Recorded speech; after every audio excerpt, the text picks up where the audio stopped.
네이버와 카카오에 대해서 알아보겠습니다. 사실 앞서서도 저희가 또 말씀을 드린 것처럼 네이버, 카카오도 각각 개인 투자자 여러분들이 한 2조 원 내외로 순매수를 했고 연초 대비해서는 한 27% 내외로 30% 가까이 주가는 하락해 있는 상황입니다.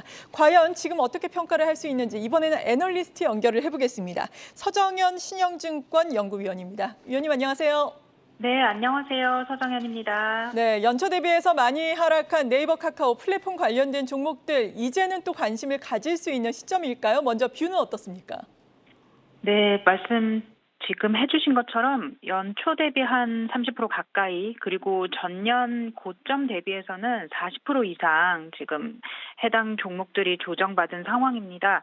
이 주식들을 과거 긴 흐름에서 긴 흐름에서 이 주가 흐름을 좀 살펴보면 보통 주가 고점에서 40% 이상 정도 조정을 받은 지금과 같은 수준에서는 이게 중기 또는 단기적으로는 저점이었다는 것이 관찰이 되거든요.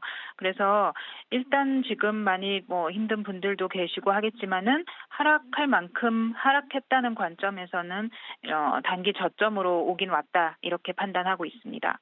네, 금리 인상기에 좀 글로벌적으로 전반적으로 성장주 좀 부진을 보이고 있죠. 특히 이제 국내에서도 대표적인 플랫폼주 네이버, 카카오도 좀 신사업 모멘텀이 있어야지 좀 나아가는 거 아니냐 이런 이야기가 나오고 있는데 이 네이버, 카카오 모멘텀이 될 만한 좀 이슈 있을까요?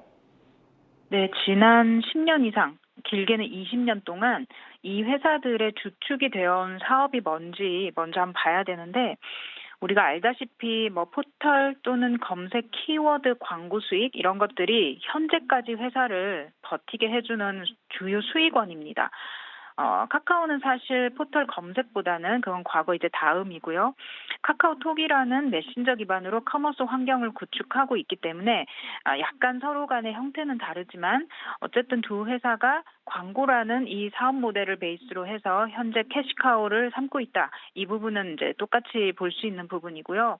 이걸로 현재로서 다음 먹거리로 영역을 확장하고 있는 부분은 결국 이제 커머스입니다. 커머스가 이미 좀 많이 온 거 아니냐라고 생각할 수도 있지만은 사실 커머스 사업에서 이렇다 할 그러니까 의미 있는 큰 비중을 차지하는 그런 이익을 아직 창출하고 있는 상황은 아닙니다. 왜냐하면 이제 경쟁도 심하고 또 사업 모델 자체가 아직 완성됐다라고 보지는 않기 때문에 이쪽에서 영역을 계속 넓히면서 두 번째 캐시카우가 되는 것이 지금 이제 가장 단기적으로 우리가 기대하는 부분이고요. 좀 더 장기적으로 보면은 커머스가 두 번째 캐시카우가 되면은 이를 바탕으로 그 다음 먹거리는 컨텐츠 사업입니다. 그래서 웹툰이라던가 아니면 영화, 이런 걸 2차 영상화 제작하는 것들, 드라마, 이런 것들이 이후에 이제 컨텐츠 사업으로 될 것이고, 이 부분에서도 한국뿐만 아니라 해외에서 사업의 확장 가능성이 보이는 그때가 아마도 신규 사업 모멘텀이다라고 할 수 있는 시기가 될 것 같습니다.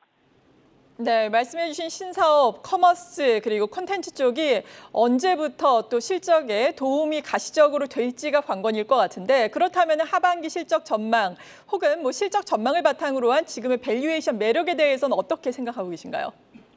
네, 지금 상당히 실적뿐만 아니라 밸류에이션 측면에서도 많은 공격을 받는 그런 시기인 것 같은데요. 해외로 보자면은 아마존도 마찬가지고, 또 우리나라 기업이지만 미국에 상장되어 있는 쿠팡도 주가 하락을 보시면은 이제 좀 고민이 많이 되는 시기입니다. 이게 지금 인플레이션까지 맞물리면서 조금 더 사면 초과가 아닌가 이런 생각이 드는데요. 왜냐하면은 이런 빅테크 플랫폼들은 그 가격 경쟁을 통해서 성장을 해왔고, 또 셀러들을 통해서 수수료를 수취하는 구조로 커머스 사업을 하고 있기 때문에 인플레이션 시기에 가격 결정력 또는 가격 전가력이 좀 잘 없는 그런 사업 모델이라고 생각이 됩니다.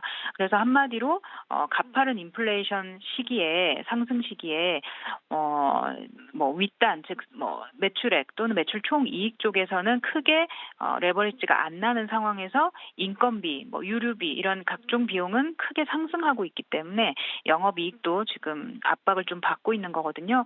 그래서 1분기 실적 부진으로 끝나는 문제는 아닐 거다. 2분기에서 3분기 올해 내내 사실상 기대보다는 좀 못 미치는 그런 마진을 낼 수 있다라는 생각은 하고 있고요. 다만 중장기적으로 봤을 때는 주가 상황은 충분히 조정받은 거는 맞고 실적이 좀 받쳐줘야 되기 때문에 등락을 좀 반복하면서 한 1년 정도, 올해 정도는 좀 박스권에서 움직일 수 있다 이렇게 전망하고 있습니다.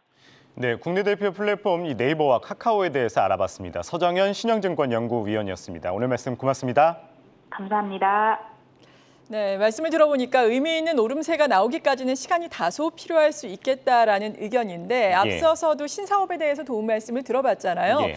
양사 모두 신임 대표를 선임하고 신사업에 지금 주력을 하고 있는 상황입니다. 이 부분에 대해서 또 다른 시장의 의견은 어떤지 궁금한데요. 네, 일단 네이버에 이어서 카카오까지 지금까지 보여줬던 가파른 성장세에 이제 한계가 다다른 거 아니냐 뭐 이런 우려가 나오고 있습니다. 그러나 전문가들 여전히 두 회사 주식의 매수 매력 높고 또 앞으로 점진적인 성장이 일어날 것이라고 이야기를 했습니다. 다만 아직까지 이 급격한 반등 시점을 기대하기엔 이르다는 관점도 나오고 있는데요.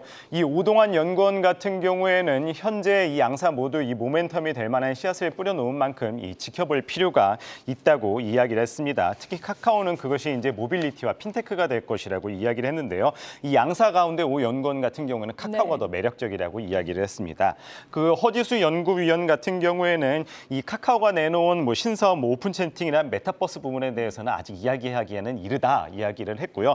아무래도 구체적인 이 톡비즈 사업을 좀 긍정적으로 봤습니다. 또 네이버에 대해서는 이 콘텐츠 쪽에서 좀 더 집중할 필요가 있다고 이야기했는데요. 특히 IP 밸류 체인을 좀 강화하고 있는 모습을 좀 주목할 필요가 있다고 설명을 했습니다. 네, 실적 전망에 대해서는 구체적으로 어떤 도움 말씀 드렸나요? 네, 양사 모두 좀 긍정적으로 바라봤습니다. 네. 다만 이 단기간이 아니라 좀 하반기로 갈수록 좀 실적이 괜찮다 뭐 이렇게 이야기를 했는데요. 특히 허지수 연구원 위원 같은 경우에는 네이버에 대해서 올해 영업이익률이 한 19% 정도 될 것이라고 이야기를 했고요. 어느 정도의 매출 성장 유지할 것이라고 설명을 했습니다.